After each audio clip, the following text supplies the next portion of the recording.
Hey, what's up guys, it's ElasticSpyder here, and in today's video we're going to be looking at community replay. So, if you want to know whose it is, I guess you should probably stay tuned. Well, I guess you know by the title, but stay tuned anyways. Alright boys and girls, we are now into the community replay, and boy oh boy, does this look like a very nice ship. The Kurfurst, one of the better looking ships, in my opinion. It's very symmetric and very, how do I say this, German-like, I guess. Sausage-like too. Nice, nice big. Okay, before this gets too weird, we are looking at a community replay by Kubazet, and I believe the last time he sent in a replay, I did ask him if he was Polish, and I don't believe, because Kuba in Polish is a pretty common name, but I believe he said that he was actually Czech, and again, I apologize if I forgot because I've got a terrible memory, but that also kind of looks like the Czech flag as well, or something of the like. But either way, he is going to be playing in the German Tier 10 battleship, the Grosser Kurfurst. And if you would like to send us a replay, send it to BIAworldofwarships@gmail.com, and please do include your screenshots, obviously the replay itself, and then a short description as well. And Kubazet has actually been such a nice fellow, and he's actually included the his builds for us here, which is obviously something I like, because now I can kind of discuss it and what I think.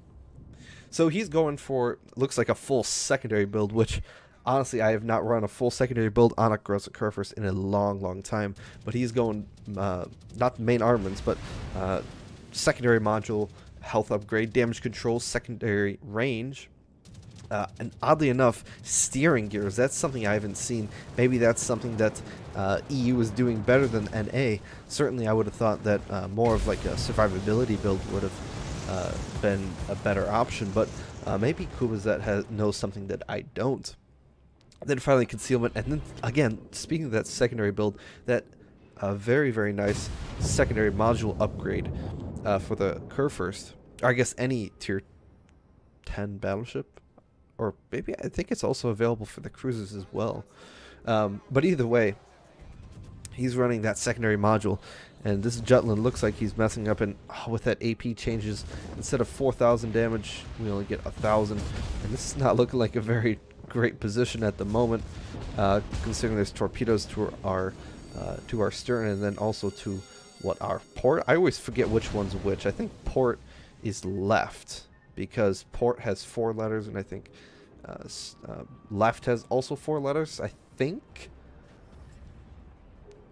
Please let me know down in the comment section. I don't want to be a noob in this, but nonetheless, we've got a lot of torpedoes headed our way. I'd be surprised if the Jutland didn't drop torpedoes, but we do see a broadside Yamato at, what is that, 15 kilometers? Yeah, just 16 kilometers. We get 1 ricochet, which is always nice.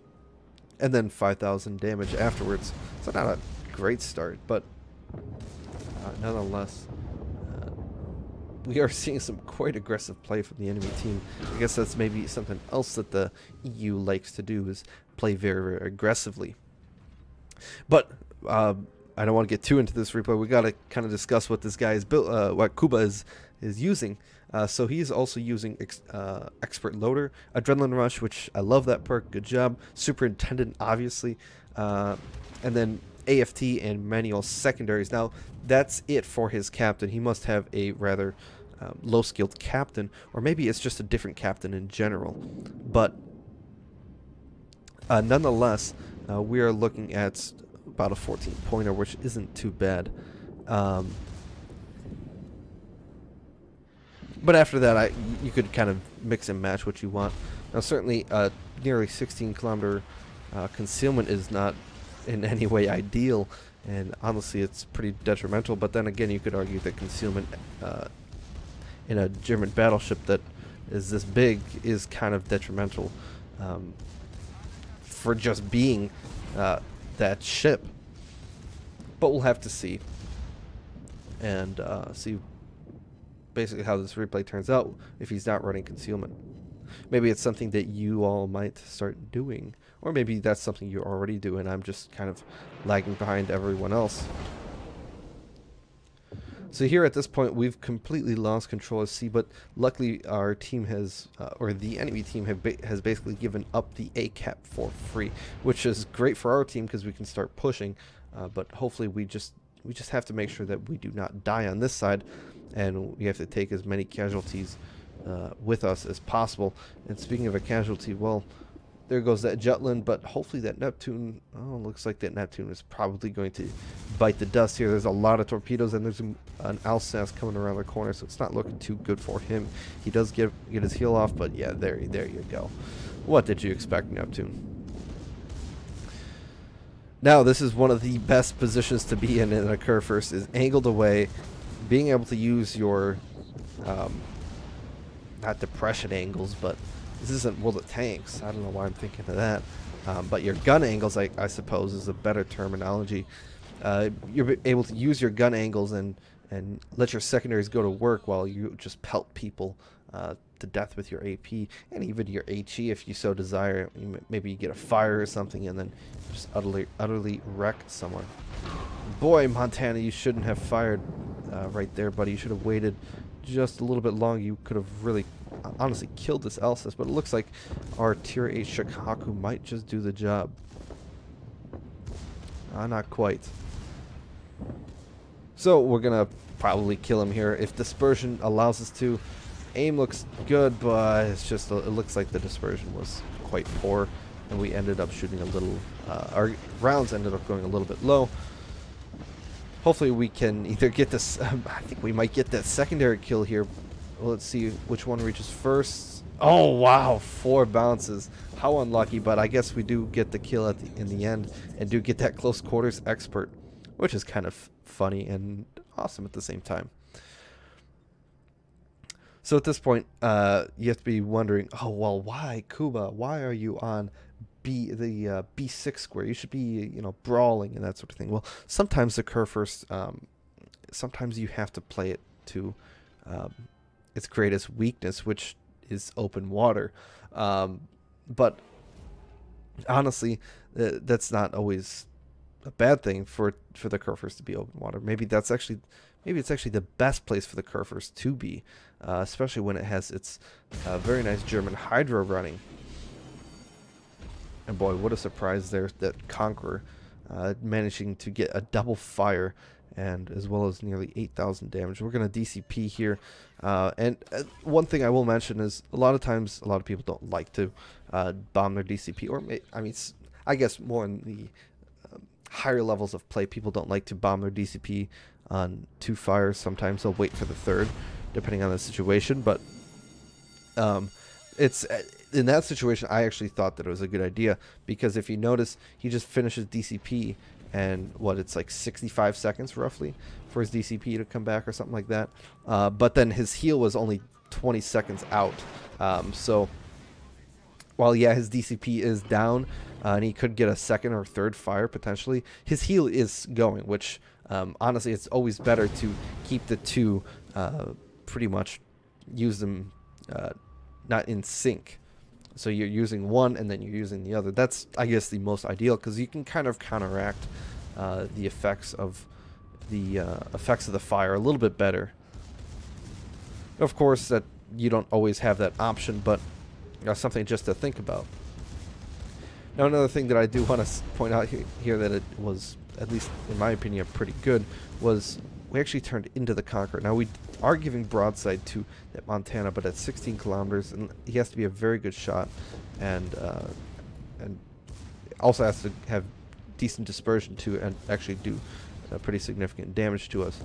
But we do have to be careful, because it is still a Montana, it is still a battleship, and as long as we're doing these nice dodges, we will be taking very insignificant damage. And then the other benefit is we can actually get our secondaries to start working for us. Now, after this reload, I'd probably switch to AP, honestly. But that's just me. Looks like we're going to end up going for the kill on the Montana, which is actually a great play. We just have to angle perfectly to that Conqueror, which he misses. And that Montana, wow, look at those bounces. It was good angling, too, to kind of counter both of them. But we ended up managing to bounce most of those. And we do get that fire. Now, again, if we were using AP, potentially we would have gotten the kill.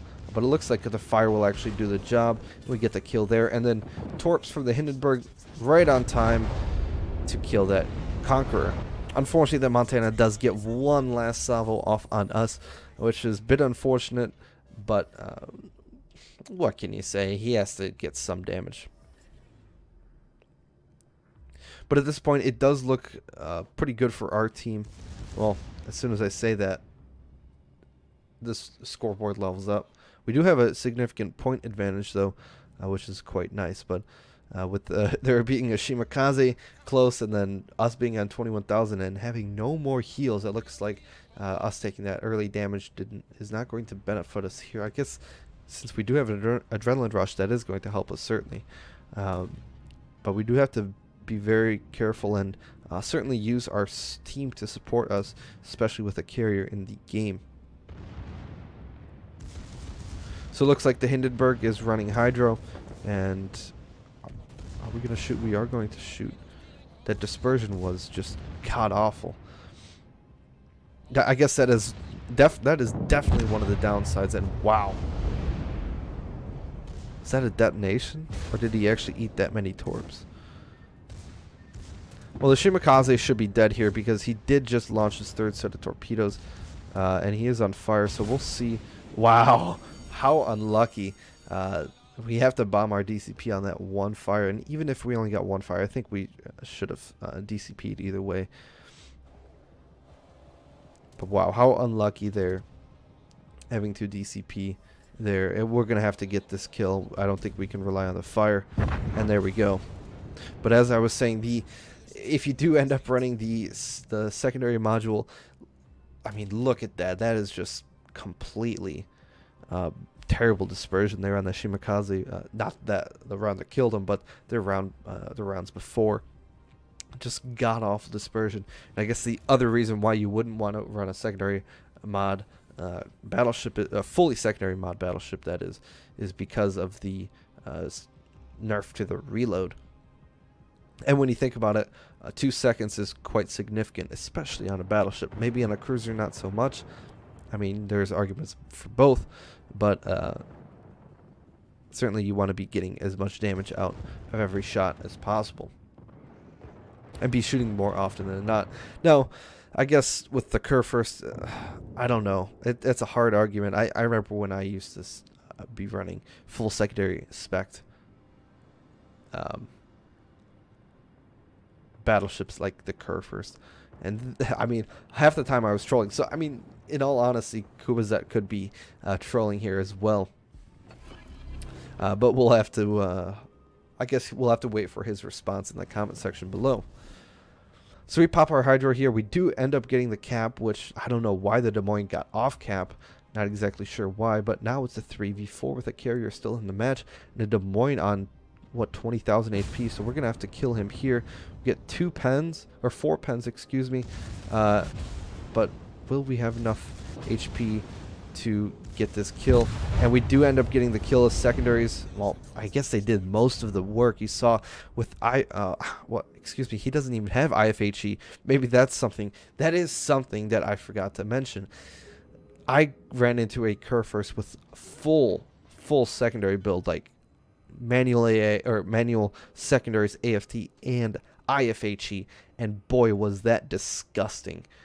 So while we did have enough pen for that Des Moines in terms of our HE secondary shells, certainly it's if you are going up in the ranks like Moskvas and battleships and that sort of thing, certainly you would want those, that IFHE, and boy is that dirty. So maybe if you want to run some meme captain builds, that's the way to go. And the Lexington, we will get the Kraken. Very, very nice way to end the game there. Alright, boys and girls, looking at the post-battle results here, 146,000 damage, and certainly not the best Kurfurst replay, but certainly it was exciting. Look at those 277 secondary shell hits. That one solo base cap, which I don't think I've seen in a Kurfurst, or personally have done in a Kurfurst. But 5 ships killed, Obviously, the close quarter expert was quite nice. Dreadnought, fireproof, and Kraken Unleashed, as I mentioned, which was a very nice addition there at the end, killing that Lexington, who was actually spotted by the carrier. So good job, carrier, in that respect for spotting for your team. Base XP wise, 2073, 5 planes shot down as well. I guess that's the only reason why you got the 100 additional X. I guess that Hindenburg also did get 5 plane kills. So I guess it's all you, Kubazet. I guess you just did a lot of work for your team. So good job there. So looking at damage distribution, I don't know what any of this says. I do not speak, I believe, again, like I said, Czech, or again, I'm sorry, Kubazet. I feel so bad saying that if you aren't Czech, but it does look like the Czech flag. So, but we can see that he was halfway to a witherer, and it looks like the secondary batteries, secundarní battery.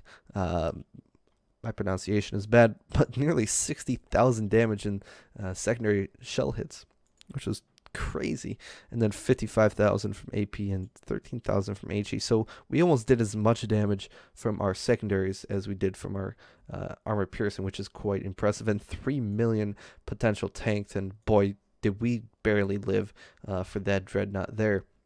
And talk about damage received, 190,000 damage received. I don't think I've seen that kind of number in a long time. So very nice job on surviving this pretty impressive round of World of Warships.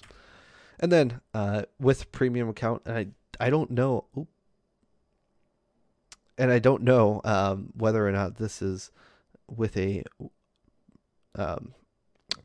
with their premium account or with the World of Warships premium account, because you do get I believe 15% extra credits or XP, one of the two, if you do have a Warships premium account.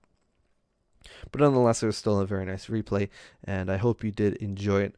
Kubazet, congratulations again on being featured for now your second time on this channel.